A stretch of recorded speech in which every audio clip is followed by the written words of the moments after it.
Guys, ito panoorin natin itong ginawa nitong bastos na agent daw ng bayan. Ang tatay mo, hoy, yung tatay mo, yung anak mo, puro katarantaduhan ang ginagawa. Yan.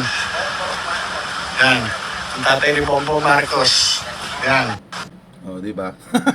Talaga ba may katarantaduhan na ginagawa si Pangulo?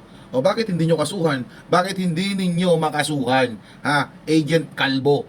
O ngayon, sino ngayon ang may katarantaduhang ginagawa, ha? Ayan o, ex-PDEA Agent Morales convicted for perjury. O, sinong may katarantaduhang ginagawa? Yan ang mahirap sa inyo eh. Yung gawain ninyo, ha, ipinapasa ninyo sa iba. Okay? Dapat nga etong mga Duterte sinasabihan, ha, yung mga anak mo, ha, ikaw, yung yung nanay ni Sara ni Digong, ha, na isang aktivista. Okay? Dapat nga sila yung sinasabihan magmula kay Digong sa mga magkakapatid na Duterte, pati itong si Kitty Duterte, di ba? Dapat yan ang mga sinasabihan puro katarantaduhan ng pinaggagawa. Okay?